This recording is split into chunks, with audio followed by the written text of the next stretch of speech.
hey guys, welcome back to the channel. Let's start with a new chapter of your class 12th employability skills. Unit 2 self management skills. तो ये सारे तुम्हारे text book के topics इस video के अंदर cover हो रहे होंगे. So let's start with our session 1 self management. आखिर सेल्फ मैनेजमेंट होता क्या है?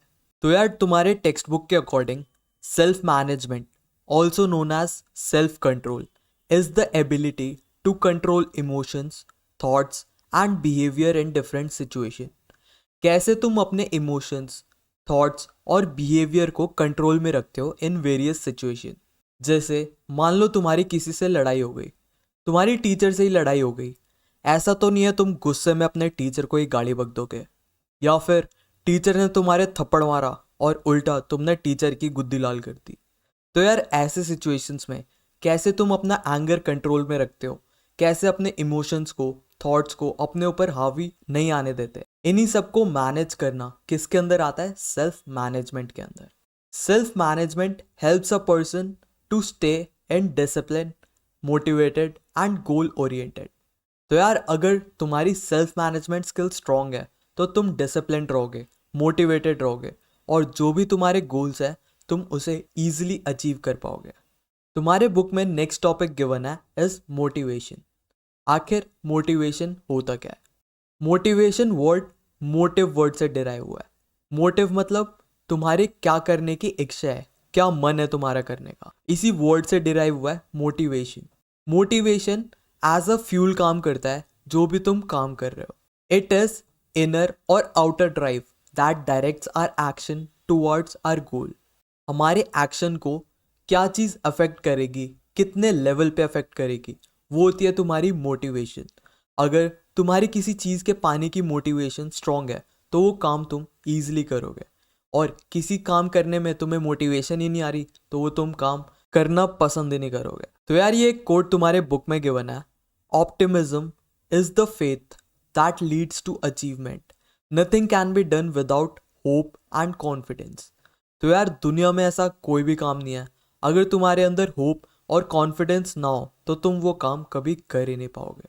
तो यार मान लो तुम भागने में बहुत स्लो हो, तुम्हारे पीछे किसी ने हिप्पो छोड़ दिया तो तुम अपनी जी जान लगा के भागोगे ताकि ये तुम्हारे ऊपर वो ना करते, समझे. अब मान लो तुम्हारी स्पीड बहुत स्लो है बट तुम्हें रेस में भागना है, तो एक एक्सटर्नल मोटिवेशन ऐसा हो सकता है तुम्हारे पीछे कोई जानवर छोड़ दिया तो तुम अपनी जी जान लगा के अपनी मैक्स स्पीड में भागोगे. तो यार मोटिवेशन हमारी दो टाइप की होती है.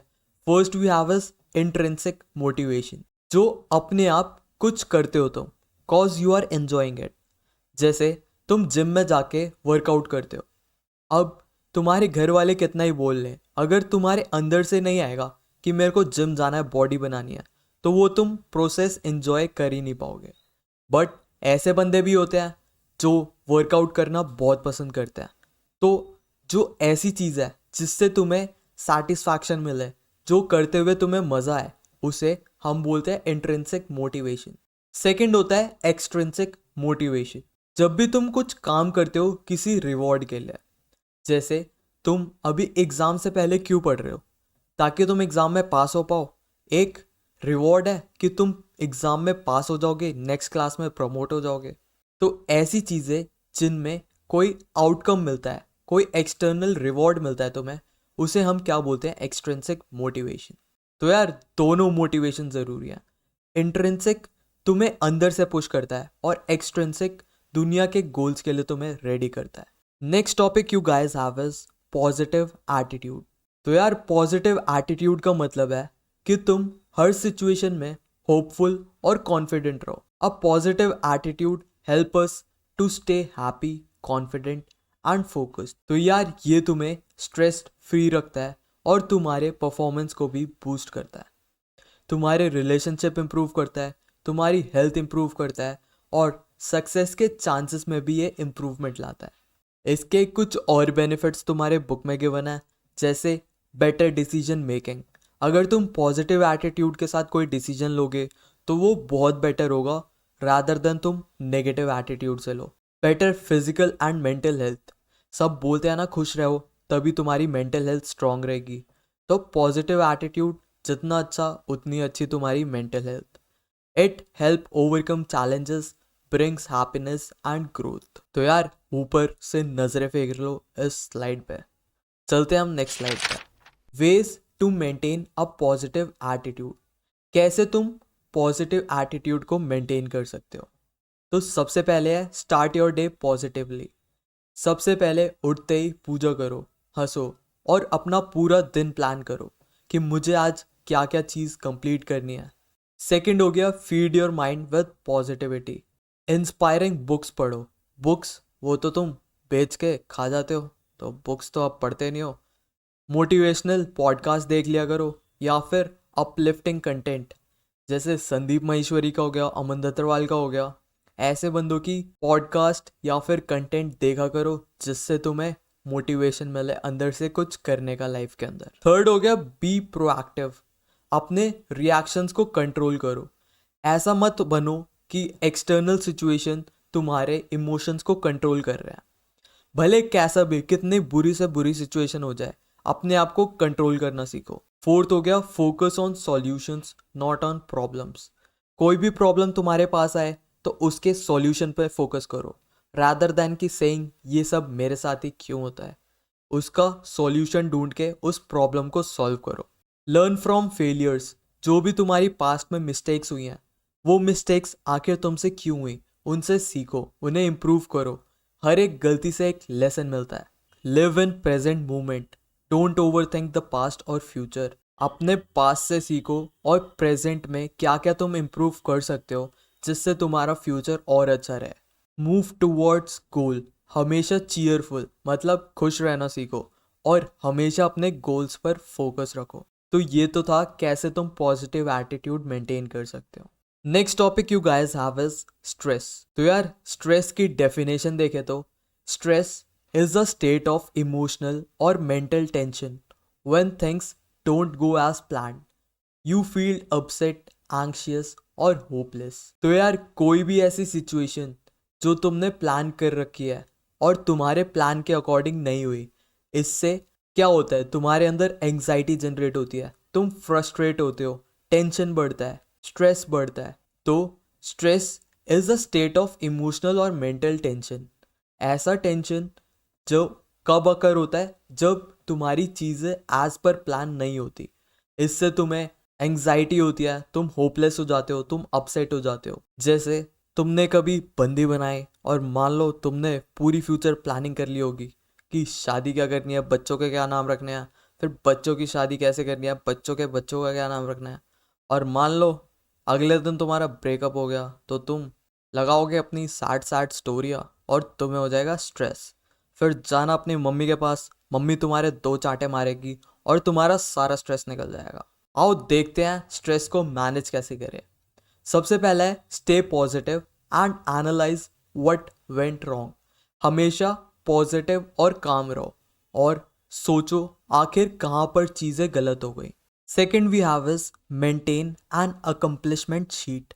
Record small wins. अपनी अचीवमेंट्स को ट्रैक करा करो। एक शीट बना लो जिसमें जो जो तुमने अचीव करा है उधर टिक करते जाओ।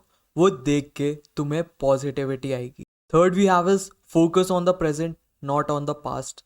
हमेशा जो भी प्रेजेंट में चल रहा है, जो भी चीज़ें तुम्हारे कंट्रोल में है उसको फोकस करो, रादर देन जो भी पास्ट में हो गया उसका तुम स्ट्रेस लो। फोर्थ हो गया टॉक टू योर फ्रेंड्स और फैमिली व्हेन फीलिंग लो। जो भी तुम्हारे क्लोज फ्रेंड्स हैं या फिर फैमिली में कोई क्लोज है तो उनसे बात करो। जो भी तुम्हारे सीनियर, वो तुम्हें अच्छे से गाइड करेंगे, तुम्हें बताएंगे तुम्हें इस टाइम इस सिचुएशन में क्या करना चाहिए। Practice yoga, meditation and deep breathing. तो ये सब तुम करोगे तो तुम्हारा स्ट्रेस मैनेज होएगा। उसके बाद review your achievements when negativity hits. जब तुम्हें सैड सैड फील आ रहा हो तो जाके अपने अचीवमेंट्स को रिव्यू करो कि क्या क्या तुमने लाइफ में उखाड़ लिया। अगर तुमने लाइफ में कुछ भी नहीं फोड़ा तो तुम्हें स्ट्रेस होना चाहिए। इससे तुम्हें थोड़ा गिल्टी तो फील हो, जिससे तुम आगे जाके मेहनत कर कर कुछ ना कुछ तो करो एटलीस्ट लाइफ में। So this was all about stress जो कि तुम्हारे बुक में गिवन था। Let's move to our session 2, result orientation. तो यार तुम्हारे टेक्स्ट बुक में जो डेफिनेशन गिवन है, result orientation means focusing on the outcome of any task rather than just the process. मतलब जो भी आउटकम, जो भी रिजल्ट आने वाला है उस पे फोकस करना, नॉट ओनली ऑन प्रोसेस। मतलब जो भी तुम अचीव करना चाहते हो, आखिर कोई काम करने से वो चीज़ अचीव हो भी रही है या नहीं हो रही, या तुम फालतू में घिसे जा रहे हो, तो उसे कहते हैं हम रिजल्ट ओरिएंटेशन, जिसमें हम गोल्स को भी फोकस में रखते हैं, जिससे जो भी तुम हार्डवर्क लगा रहे हो क्या वो सही डायरेक्शन में जा भी रहा है या नहीं। A result oriented person or organization focuses on what needs to be achieved, not just on what is being done। तो यार कोई भी रिजल्ट ओरिएंटेड ह्यूमन है या फिर कोई भी बड़ी कंपनी है, तो सबसे पहले वो टारगेट सेट करते हैं, फिर देखते हैं कि वो टारगेट अचीव करने के लिए हमें क्या क्या करना है। ऐसा कोई भी नहीं करता कि तुम गधों की तरह घिसते जाओ और तुम्हें पता ही नहीं तुम्हारा एंड गोल आखिर है क्या। तो तुम्हें क्लियरली पता होना चाहिए तुम्हें फाइनली क्या अचीव करना है। जैसे तुम अभी वीडियो देख रहे हो तो तुम्हारा गोल है तुम्हें एग्ज़ाम पास करना है, तुम्हें अच्छे मार्क्स लाने हैं, वरना तुम वीडियो क्यों ही देखोगे, पढ़ाई तुम आखिर क्यों ही करोगे। एंड गोल तो यही है, तुम्हें एक बढ़िया जॉब मिल जाए या फिर तुम्हारा कोई अच्छा खासा बिजनेस चल जाए जहाँ पे तुम्हारी पढ़ाई यूज़ में आ सके। अब हम आखिर गोल ओरिएंटेड बन कैसे सकते हैं? तो सबसे पहला तो है अपने गोल्स को सेट करो। तुम्हें एग्जैक्टली पता होना चाहिए तुम्हें फाइनली आखिर चाहिए क्या। हमेशा अपने गोल्स को रिवाइज करो, क्लियर डायरेक्शन दो और फोकस्ड रहो। सेकंड हो गया prepare an action plan. Steps लिखो, क्या क्या करना है, कब तक करना है, कौन करेगा, कैसे करेगा। Define the steps needed to achieve what changes will अगर, अगर तुमने कोई एक्शन लिया तो तुम्हारे अंदर क्या क्या चेंजेस आएंगे, तुम्हारा गोल के पास पहुंच रहे हो या गोल से दूर जा रहे हो। Who will carry out the action, जो भी चीज़ें करनी है गोल अचीव करने के लिए उसे कौन करेगा, व्हेन कब करेगा, हाउ लॉन्ग कब तक करेगा। हर एक चीज़ का एक एक्शन प्लान रेडी करो, तुम्हें क्या क्या रिसोर्सेज चाहिए होंगे उस गोल को अचीव करने के लिए। Use the right resources and tools, हमेशा सही रिसोर्सेज और टूल्स का यूज़ करो, जैसे बुक्स का, टूल्स का, या फिर तुम्हारे सीनियर मेंटोर्स का जिन्होंने वो गोल अचीव कर लिया है, या फिर जो भी गोल तुम अचीव करना चाहते हो उसमें वो तुम्हारे सीनियर है तो वो तुम्हें अच्छे से गाइड कर पाएंगे। Next, communicate with mentor and peers. हमेशा अपने टीचर्स, सीनियर्स या फिर मेंटोर से गाइडेंस लो, कभी भी शर्माओ मत, जिससे तुम्हारी गोल सेटिंग रियलिस्टिक हो पाए। मेक अ कैलेंडर, हमेशा जो भी तुम चीज़ें कर रहे हो उसे ट्रैक करो। जब भी तुम चीज़ें ट्रैक करते हो तो तुम्हें पता होता है तुमने क्या करा है क्या नहीं, तुम्हें क्या इम्प्रूवमेंट करनी है, और इस चीज़ को इम्प्रूव करने से तुम गोल के कितने पास पहुंच सकते हो, तुम्हें हर एक चीज़ पता होगा। एंड सबसे last, work your S of, जितना हार्ड वर्क तुम कर सकते हो चीज जान लगा दो। Next topic, goal setting. तो यार गोल सेटिंग से हमें क्लैरिटी मिलती है कि what you want, how to achieve, how to measure. जैसे मैंने 2 महीने में 10 मॉक टेस्ट कंप्लीट करना है मुझे, तो ये एक मैंने गोल सेट कर लिया। अब दिन में कितना पढ़ना है, कितने टेस्ट देने हैं, वीकली मेरे को क्या क्या करना है, हर एक चीज़ मैं एक एक्शन प्लान बनाऊंगा। तो इस पूरे प्रोसेस को बोलते हैं हम गोल सेटिंग। अब एक एक्रोनिम होता है स्मार्ट, जो तुम्हारी बुक में गिवन है, जिससे हम गोल्स ईजिली सेट कर पाते हैं। तो यार एस से होता है स्पेसिफिक, क्लियरली डिफाइन करो तुम्हें क्या चाहिए। जैसे तुम्हें क्लास 12th में 90% लाने हैं, तुमने एक स्पेसिफिक गोल सेट कर लिया। फिर एम होता है मेजरेबल, जो भी तुमने गोल सेट करा है क्या तुम उसे मेजर कर पा रहे हो, हमेशा ट्रैक कर पा रहे हो क्या क्या तुमने आज पढ़ाई करी। फिर ए से हो गया एक्शन ओरिएंटेड, अपने क्या क्या एक्शन में परफॉर्म करने हैं उसकी एक लिस्ट बनाओ, जैसे डेली 3 आवर्स स्टडी, तो ये एक्शन ओरिएंटेड है। फोर्थ हो गया रियलिस्टिक, जो तुमने गोल सेट करा है क्या अचीवेबल है। हाँ ऑब्वियसली 90% तो तुम इजीली ला सकते हो। अब मान लो किसी बच्चे ने गोल सेट कर दिया मुझे 150% लाने हैं, भाई साहब अलग ही दुनिया में। फिर हो गया टाइमली, अपनी डेडलाइन हमेशा फिक्स रखा करो, वरना अगर तुम्हारे पास डेडलाइन ही ना हो, मान लो तुमने गोल बनाया तुम्हें 12th में टॉप करना है और तुम्हें 12th करते ही करते 5 साल हो गए, पहली बार तुम फेल हो गए, दूसरी बार तुम थर्ड आए, फिर सेकंड आए, और तुमने गोल तो सेट कर रखा था कि तुम्हें टॉप मारना है, पर 12th को टॉप करने करने में ही तुम्हें 5 साल लग गए, तो ये कोई लॉजिक बना रहा है? नहीं ना। तो तुम्हें टाइम ओरिएंटेड मतलब हमेशा डेडलाइंस के साथ अपने गोल्स सेट करने चाहिए जो कि रियलिस्टिक हो, एक्शन ओरिएंटेड हो, तुम उसे मेजर कर पाओ और स्पेसिफिक हो। तो ये तो थे तुम्हारे गोल सेटिंग। मान लो और 2-3 एग्जाम्पल देखते हैं। जैसे एक स्टूडेंट के लिए रिजल्ट ओरिएंटेड गोल क्या हो सकता है? एग्जाम में 90% मार्क्स लाना। एक एथलीट के लिए क्या हो सकता है? एब्स लाना है by the end of this year, या फिर डेली 5 किलोमीटर रनिंग करनी है। किसी ट्रैवलर के लिए गोल क्या हो सकता है कि 3 घंटे में ट्रैक पूरा करना या फिर वॉल क्लाइंब करना। एक प्रॉपर रिजल्ट ओरिएंटेड गोल्स हर किसी का होता है और सबके गोल्स अलग अलग होते हैं। तो एक बार देख लो हमने इस स्लाइड के अंदर क्या क्या पढ़ा है। So let's start with our session 3, that is self awareness. अब जैसे ही नाम से पता चल रहा है, सेल्फ अवेयरनेस का मतलब होता है खुद को समझना, अपने इमोशंस, अपनी हैबिट्स और रिएक्शंस पर ध्यान देना। हमारे नीड्स क्या क्या है, हमारे डिज़ायर क्या क्या है, हमारे इमोशंस, हैबिट्स और बिहेवियर, हर चीज़ का हमारे पास रिकॉर्ड हो, हमें पता हो कि हम कैसे हैं। इससे होता क्या है, तुम्हें अपनी स्ट्रेंथ पता चलेगी, अपनी वीकनेसेस पता लगेगी, तुम वेरियस सिचुएशन में कैसे रिएक्ट करोगे, उसका कंट्रोल तुम्हारे हाथ में होगा। एक सेल्फ अवेयर पर्सन हमेशा अपने स्ट्रेंथ और वीकनेसेस दोनों पर काम करता है। A self aware person lives consciously and purposefully, not automatically और ब्लाइंडली। अगर तुम सेल्फ अवेयर हो तो ऐसा नहीं होगा कि तुम यार सोचोगे जो हो रहा है होने दो, मेरे को कोई फर्क नहीं पड़ता, बल्कि जो जो तुम्हारे साथ हो रहा है उसको तुम इम्प्रूव करोगे ताकि फ्यूचर में वो चीज़ तुम्हारे साथ रिपीट ना हो। अब सेल्फ अवेयरनेस इतना इम्पॉर्टेंट क्यों है? सबसे पहले तो it helps in better decision making. At a point of time तुम क्या डिसीजन ले रहे हो, अगर तुम सेल्फ अवेयर हो तो तुम अपने लिए बेस्ट डिसीजन ले सकते हो। सेकेंड हो गया builds emotional control and stability.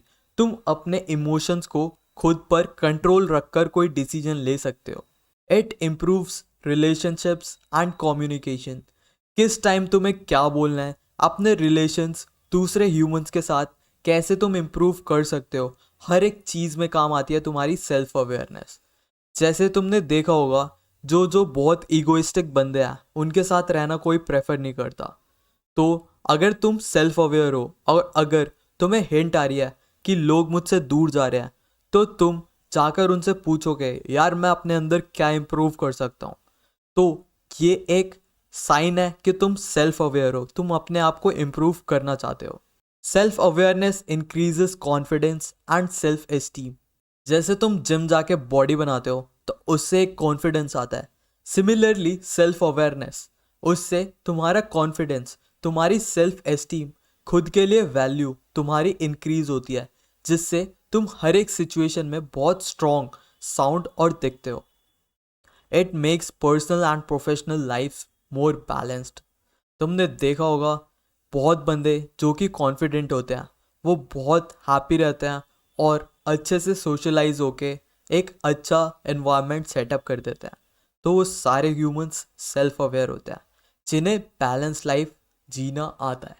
अब हम ऐसे सेल्फ अवेयर कैसे हो सकते हैं? सबसे पहला तो recognise emotions. Identify how you feel in different situation. तुम डिफरेंट सिचुएशन पे कैसे रिएक्ट करते हो उसे रिकॉग्नाइज करो। Track feelings regularly. हमेशा अपना मूड जर्नल बनाओ। Not to be gender specific, but ये लड़कियों के काम है, लॉन्डो तुम मत करना कि अपने मूड रिकॉर्ड करना, आज मैं सैड था, आज मैं हैप्पी था। थर्ड हो गया ऑब्जर्व बिहेवियर। अपने रिएक्शंस और हैबिट्स को ट्रैक करो। जैसे मान लो किसी ने तुम्हें गाड़ी बकी, क्या तुम गाड़ी बक रहे हो या फिर तुम सीधा रैपट मार रहे हो? तो अपना बिहेवियर ऑब्जर्व करो। फिर हो गया सीक फीडबैक। अपने क्लोज फ्रेंड्स, जो भी क्लोज फ्रेंड्स हैं जिनके साथ तुम बेड शेयर करते हो, कम्बल के अंदर हाथ देते हो, तो उनसे पूछो यार मेरा हाथ नहीं।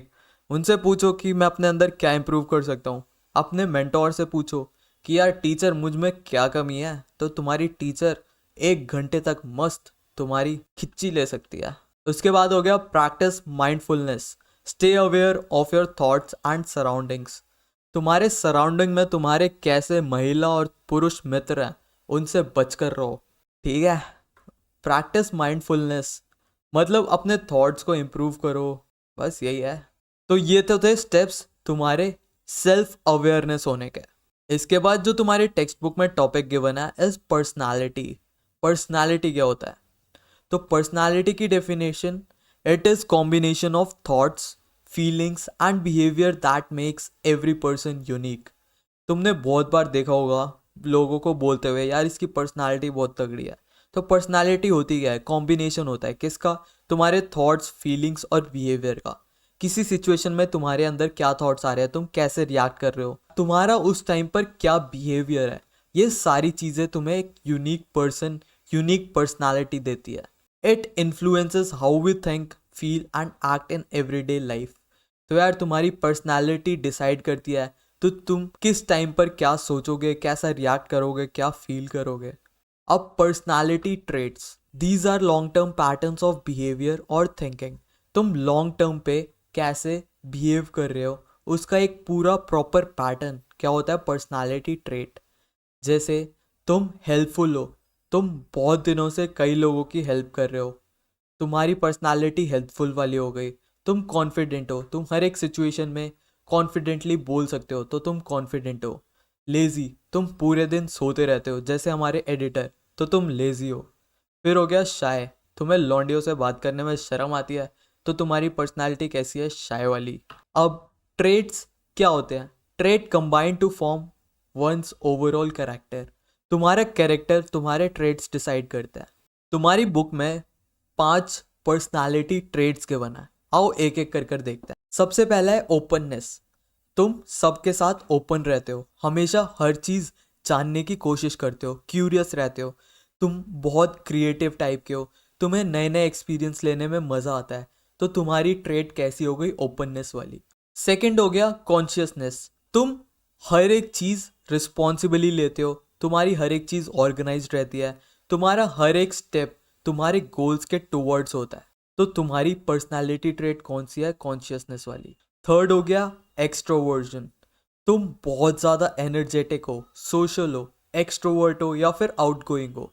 अगर ये सारी चीज़ें हैं तुम्हारे अंदर तो तुम एक्सट्रोवर्जन हो। फोर्थ हो गया एग्रीएबलनेस। तुम बहुत काइंड हो, बहुत हेल्पफुल नेचर के हो, बहुत ज़्यादा अंडरस्टैंडिंग हो, मतलब तुम एक ग्रीन फॉरेस्ट हो, तो तुम एग्रीएबलनेस हो, जैसा मैं। फिफ्थ हो गया न्यूरोटिसिज्म। ये इमोशनली इनस्टेबल होते हैं, ये एंग्शियस लोग होते हैं, मूडीनेस होते हैं, इनका मूड 2-2 सेकंड पे चेंज होता रहता है, जैसे तुम्हारी बंदियाँ। तो ये कुछ ट्रेट्स तुम्हारे बुक में गिवन है, इसे रट लेना। उसके बाद पर्सनालिटी डिसऑर्डर तुम्हारी बुक में गिवन है। ऐसे पर्सनालिटी ट्रेट्स जो लॉन्ग टर्म में अनहेल्दी हो जाए, तुम्हारी डेली लाइफ इफेक्ट करने लग जाए, उन्हें हम बोलते हैं पर्सनालिटी डिसऑर्डर। ये टोटल 3 टाइप के होते हैं, cluster A, cluster B, cluster C. आओ देखते हैं। First we have is cluster A. ये लोग ऑड या फिर सस्पिशियस होते हैं। इसके अंदर भी फर्दर 3 कैटेगरी है। पहला है पैरानॉइड पर्सनालिटी डिसऑर्डर। ये लोग तुम्हारा ट्रस्ट हमेशा ब्रेक करेंगे, हमेशा दूसरों को शक की निगाहों से देखेंगे। सेकंड हो गया स्किट्सॉइड पीडी, मतलब ये इमोशनली कोल्ड है, ये बहुत रूड होता है, इन्हें फ़र्क नहीं पड़ता दूसरे के इमोशंस के ऊपर, ये हमेशा रिलेशनशिप्स को अवॉइड करेंगे, बहुत ही कोल्ड हार्टेड ह्यूमंस होते हैं। Third we have is schizotypal personality disorder. ये हमेशा अजीब अजीब बातें करेंगे, इनके थॉट्स भी एकदम स्ट्रेंज होते हैं, इनके बिहेवियर भी, मतलब ये बावड़े ही हैं होते हैं। ठीक है। Next we have is cluster B, emotional और इम्पल्सिव। ये बहुत ज़्यादा इमोशनल और इम्पल्सिव ह्यूमंस होते हैं, जैसे एंटी सोशल पर्सनालिटी डिसऑर्डर। ये कोई भी रूल्स फॉलो नहीं करते, बहुत ज़्यादा एग्रेसिव होते हैं।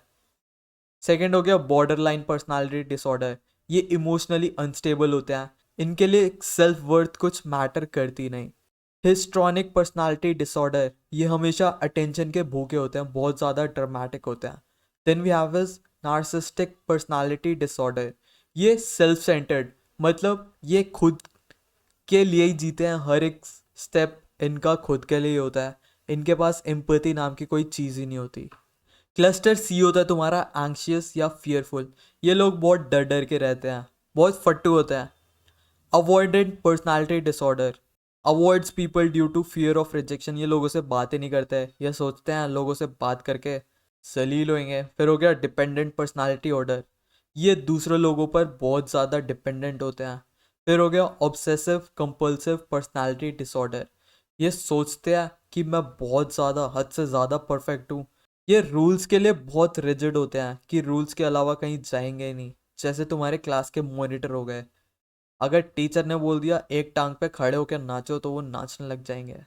तो ये रूल्स को बहुत हद से ज़्यादा ओबे करते हैं। तो ये तो थे तुम्हारे कुछ पर्सनालिटी डिसऑर्डर, जिन्हें मोटे मोटे हम पागल भी बोल सकते हैं। अगर तुम इन कैटेगरी में से किसी भी कैटेगरी में फॉल करते हो, तुम्हारा बुक बताएगा कि तुम्हें कैसे उसे ओवरकम करना है। तो सबसे पहले है अपने फैमिली फ्रेंड्स या फिर काउंसलर से बात करो, जाके बोल दो कि मैं पागल हूँ, मुझे कैसे सही होना है। फिर हो गया मेंटेन फिजिकल हेल्थ, तुम अपनी फिजिकल हेल्थ स्ट्रांग रखो। जैसे अच्छे से सो, जो तुम पूरे दिन सोते रहते हो, एक्सरसाइज करो, डाइट करो, क्या पता इससे तुम्हारी पर्सनालिटी इंप्रूव हो जाए। थर्ड हो गया practice self confidence and positive self talk, शीशे में जाके अपनी तारीफ करो। भाई बुक में लिखा है, अपने आप को कॉन्फिडेंट बनाओ। Engage in hobbies to reduce stress, different hobbies में तुम इंगेज करो जिससे तुम्हें स्ट्रेस कम हो, तुम्हारी पर्सनालिटी इंप्रूव हो। Last we have is stay optimistic and focus on improvement, हमेशा ऑप्टिमिस्टिक रहो। ऑप्टिमिस्टिक मतलब हर चीज़ पॉजिटिव लो। बस जो भी चीज़ बुरी तुम्हारे साथ हो, बस बोलो जो होता है अच्छे के लिए होता है। ये होता है तुम्हारा ऑप्टिमिज्म, और उस चीज़ को कैसे इम्प्रूव करे उस पर फोकस करो। अगर ये सारी चीज़ें करोगे तो तुम्हारी पर्सनालिटी और इम्प्रूव होएगी। So this was your complete chapter self management skills. Thank you for watching, see you guys in the very next video.